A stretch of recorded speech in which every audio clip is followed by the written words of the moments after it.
A method to relieve anger. There are many causes that can engender anger in the mind. All of them are basically discontentment over something that has occurred.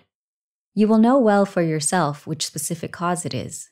There are numerous causes that give rise to anger in our minds. Some causes are similar, while others are different.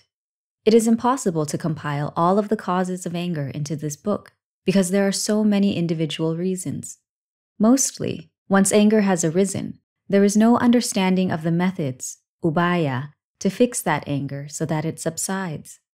Instead, it is the opposite. That is, there are techniques to add to and intensify the anger in the mind. These are people with a high sense of self, atta, who don't know how to yield to others, refuse to have their pride damaged, and don't allow anyone to criticize them. It is a mindset of refusing to yield or to understand others, but unilaterally wanting others to understand you.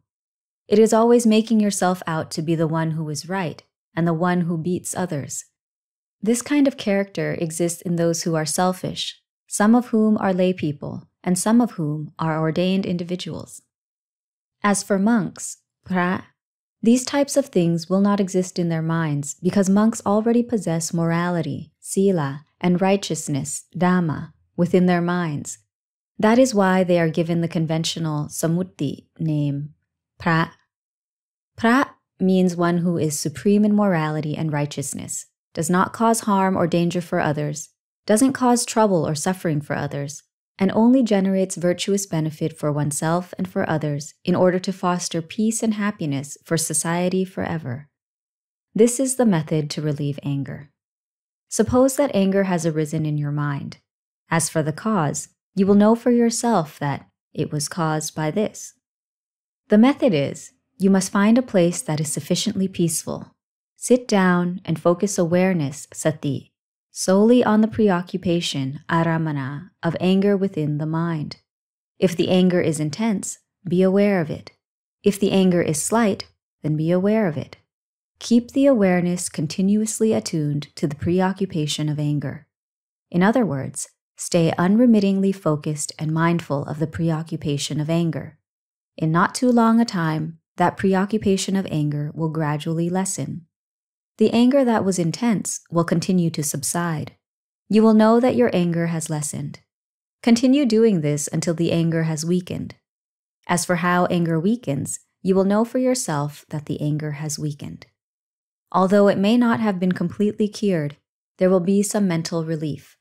The first time you try this method, it will take many minutes to restrain the anger. If you practice it frequently, you will become more skilled at it. After doing it for a few minutes, the anger will instantly lessen. Or if another intense preoccupation arises in the mind, this method can also be applied. Oh, I nearly forgot. While being mindful of the anger within the mind, there is one thing that you must prevent from occurring no matter what. That is, do not send your mind to that which has caused the preoccupation of anger to occur. Whenever you think of the cause of the preoccupation of anger, it will be like pouring gas onto a raging fire. The fire will burst into flames again, and it may become impossible to keep the fire under control. Thus, you must take special care of your mind and do not think of the cause of that preoccupation of anger, no matter what. After the preoccupation of anger subsides, the next step is to use wisdom to contemplate and review what happened to the mind. A minute ago, there was anger in the mind.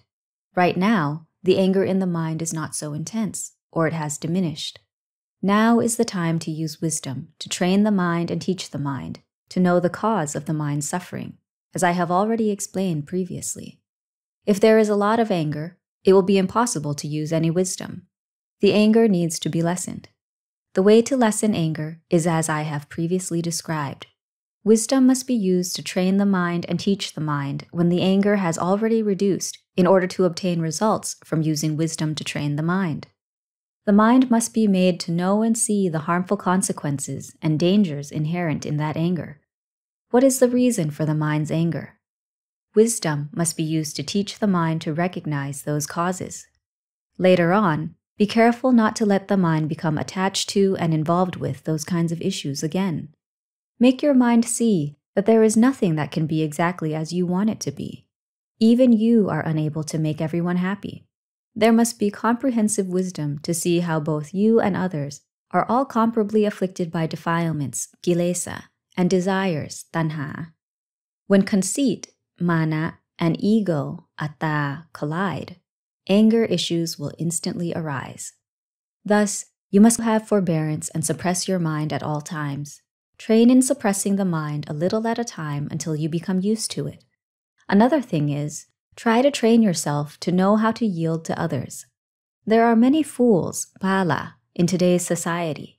These fools will do and say things the way fools do. They have absolutely no regard for others. They speak and act however they want to speak and want to act. Fools are those who speak without thinking and act without thinking or considering if it is wrong. It is what is called acting before thinking and speaking before thinking. You should not take after their example. Before acting and before speaking, you must consider whether that action or that speech will affect others. If you see that your actions and your speech will cause others to suffer, then stop